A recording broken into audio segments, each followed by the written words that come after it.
Hello friends, आप लोग का हमारे चैनल पे स्वागत है।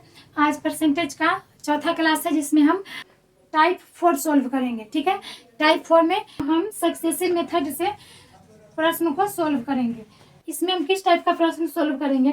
मान लीजिए किसी आयत की लंबाई में 10% वृद्धि हो रही है और चौड़ाई में भी 10% वृद्धि हो रही है, तो उसका क्षेत्रफल में कितने प्रतिशत कमी या वृद्धि होगी। ठीक है, तो इस टाइप के प्रश्न को सॉल्व करने के लिए हम सक्सेसिव मेथड का यूज करते हैं। सक्सेसिव मेथड क्या होता है?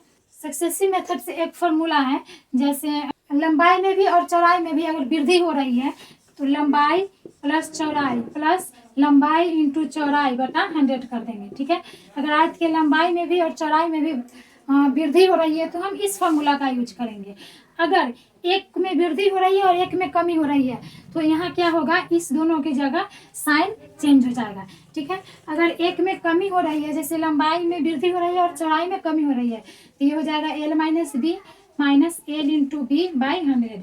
यहाँ पे हम लंबाई और चौड़ाई को लिए हैं समझने के लिए, लंबाई चौड़ाई की जगह कुछ भी हो सकता है। ठीक है, जैसे ये फर्स्ट प्रश्न है, यदि जल कर में 20% की वृद्धि होने पर पानी की खपत 20% कम कर दी गई। यहाँ पे जल के कर में 20% वृद्धि हो गई तो पानी की खपत 20% कम जाती है, तो कुल कर में कितने प्रतिशत की वृद्धि या कमी होगी। ठीक है, क्या हो रहा है, एक जगह कर में वृद्धि हो रही है तो पानी की खपत अपने आप कम हो जा रही है। ठीक है, कर में वृद्धि हो रही है और पानी की खपत में कमी हो रही है। ठीक है, तो यहाँ पे हम सक्सेसिव मेथड का यूज कर लेंगे। कर में वृद्धि हो रही है तो +20 और पानी की खपत में कमी हो रही है तो -20। ठीक है, और यहाँ पे भी माइनस का चिन्ह आ जाएगा और ये हो जाएगा 20 × 20 बटा 100। ठीक है, यहाँ पे अगर दोनों में वृद्धि होती तो हम प्लस का यहाँ पे यूज करते साइन।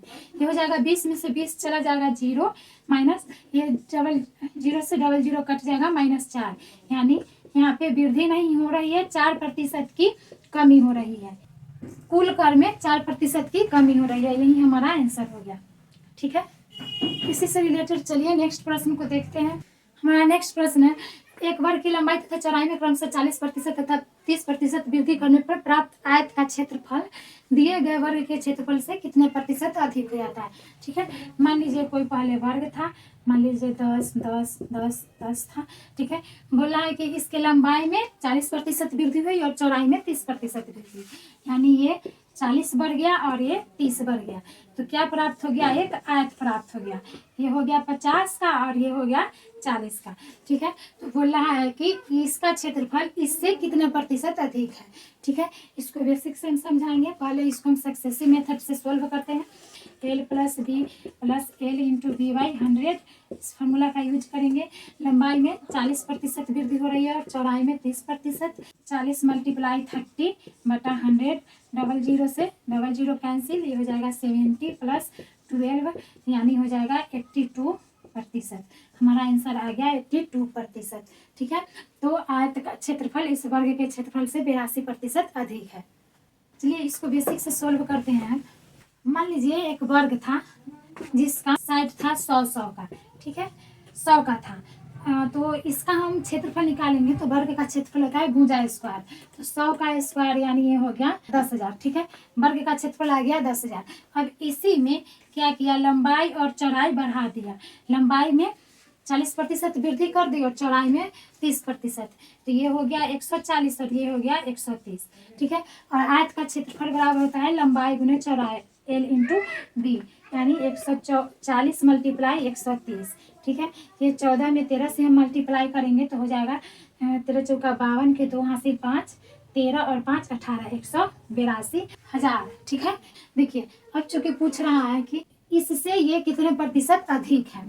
ठीक है, तो प्रतिशत अधिक निकालने के लिए हम क्या करते हैं, घटाते हैं। पहले कितना अधिक है, 8200 अधिक है। तो अब अधिक प्रतिशत निकालने के लिए बोला है, अधिक प्रतिशत निकालने के लिए जितना अधिक है 100 लिखेंगे बटा जो पहले था 100 लिखेंगे। पहले कितना था वर्ग का 10,000 और मल्टीप्लाई 100 कर देंगे।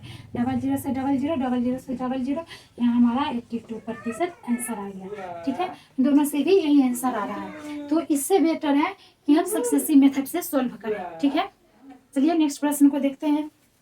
हमारा नेक्स्ट प्रश्न है, फलों के मूल्य में 30% कमी करने पर उनकी बिक्री 40% अधिक हो जाती है, तो इससे विक्रय मूल्य पर क्या प्रभाव पड़ेगा। ठीक है, फल के मूल्य में 30% की गिरावट आई तो इसकी बिक्री 40% बढ़ गई। ठीक है, जैसे मान लीजिए पहले 10 रुपये किलो था, अब ये हो गया 5, तो पहले 10 रुपये किलो था तो 100 किलो बिकता था, 5 रुपये किलो हो गया तो 200 किलो बिक रहा है। ठीक है, तो यहाँ पे रेट कम होते ही बिक्री अधिक हो गई, तो कितने प्रतिशत विक्रय मूल्य पर क्या प्रभाव पड़ा सो पूछ रहा है। ठीक है, सक्सेसिव मेथड का यूज करते हैं, क्या है, मूल्य में 30% की कमी हो रही है। ठीक है, रेट है माइनस रेट प्लस रेट है 30% कमी और 40% इसका बिक्री बढ़ा, तो ये हो जाएगा -30 × 40/100, 0 से 0 कट जाएगा, ये -30 + 40 हो जाएगा 10, माइनस ये हो जाएगा 3 × 12, 10 - 12 - 2, यानी हम कह सकते हैं कि इससे विक्रय मूल्य पर क्या प्रभाव पड़ा, 2% का यहाँ पे लॉस हुआ।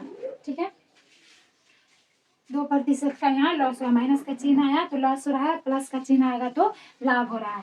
ठीक है, तो हम लिख सकते हैं 2% की हानि हुई, यही हमारा आंसर हो गया। ठीक है, चलिए अब हम लास्ट प्रश्न देखते हैं। नेक्स्ट प्रश्न है हमारा, यदि किसी संख्या में 20% की वृद्धि की जाती है तथा परिणामी संख्या में पुनः 20% की वृद्धि की जाती है तो कुल वृद्धि कितने प्रतिशत की होगी। ठीक है, कोई संख्या है उसमें पहले 20% की वृद्धि की गई। ठीक है, तथा फिर जो संख्या प्राप्त हुआ 20% करने पर उसमें फिर 20% की वृद्धि की गई, तो कुल वृद्धि कितने प्रतिशत हुआ। सक्सेसिव मेथड से सोल्व करेंगे, 20% की वृद्धि हो रही है, पुनः 20% की वृद्धि हो रही है, तो प्लस का चिन्ह 20 × 20/100। ठीक है, 00 से 00 कैंसिल, ये हो जाएगा 40 + 2 दूना 4, यानी 44%। तो यहाँ कुल वृद्धि प्रतिशत हो गया 44%, हमारा आंसर हो गया। ठीक है, तो उम्मीद है समझ में आया होगा, अगर समझ में आ रहा है तो प्लीज चैनल को लाइक शेयर और सब्सक्राइब कीजिए। Thank you.